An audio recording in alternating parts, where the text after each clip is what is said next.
Bonjour François Soudan. Bonjour Benoît. Dans le prochain numéro de Jeune Afrique, vous signez un parti pris. Son titre, du malheur d'être Peul au Sahel. Alors cette communauté Peul est particulièrement ciblée dans les guerres contre les groupes djihadistes au Mali, au Burkina Faso et au Niger.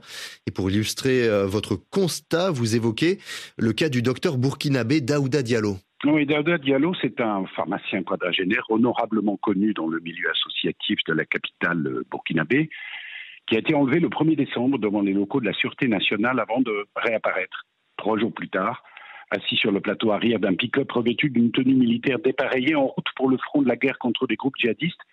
Et ça, dans le cadre de la campagne d'arrestation, d'enrôlement forcé d'opposants. On a eu le cas d'Ablassé Doué-Draogo cette semaine, de journalistes et de militants de la société civile décrétés depuis quelques mois par la junte au pouvoir afin de les, entre guillemets, rééduquer. Alors, Daouda Diallo a 2 défauts majeurs, aux yeux des autorités qui lui valent d'être engagé sous contrainte. Il est le secrétaire général d'un collectif qui documente les exécutions extrajudiciaires commises par l'armée et les miliciens des VDP, et il est une figure connue de la communauté Peul.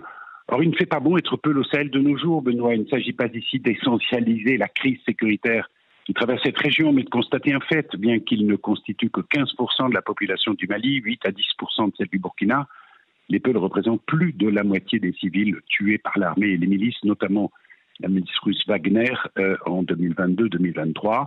Ils ont leur chapelet de villages martyrs, le dernier en date étant celui de Gatiloumou, non loin de Mopti, le 18 décembre, font parfois l'objet de campagnes discriminatoires de haine sur les réseaux sociaux que les autorités ont bien du mal à atténuer, alors qu'ils sont dans le fond tout autant victimes des terroristes que les autres communautés, Benoît. Oui, il y a donc une disproportion dans le traitement des Peuls. Alors François Soudan, est-ce qu'elle est en lien avec l'évolution des effectifs des groupes djihadistes ? Le lien est assez évident. La majorité des troupes et des cadres intermédiaires de l'EIGS, du JNIM et certains de leurs chefs, notamment Amadou Koufa au Mali, est aujourd'hui formé de membres souvent très jeunes issus de cette communauté. Sur le combidoscope des 20 djihadistes les plus recherchés diffusés par les autorités burkinabées, la quasi-totalité des noms est Peul. Les origines de cette surreprésentation sont connues. Elles renvoient au conflit pour l'accès à l'eau, au pâturage, au sentiment de déclassement, de marginalisation, vécu en particulier par les jeunes, les cadets sociaux des communautés Peul rurales. L'aspect purement religieux étant finalement négligeable. Avec beaucoup de cynisme, les chefs djihadistes exploitent et exacerbent ce sentiment de victimisation en fonction d'un axiome particulièrement mortifère, Benoît. Plus l'armée et les milices massacrent de civils, mieux ils recrutent. Comment sortir de cette spirale mortifère, justement ? Malheureusement, le seul chef d'État de la région à avoir tenté de briser ce cycle en changeant de paradigme via des politiques d'inclusion n'est plus au pouvoir pour les appliquer.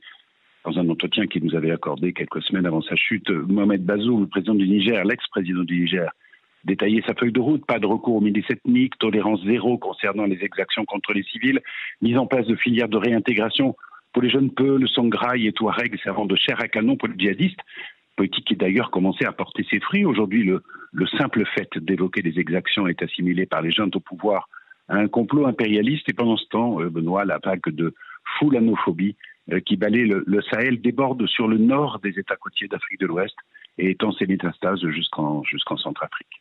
François Soudan, merci, directeur de la rédaction de Jeune Afrique.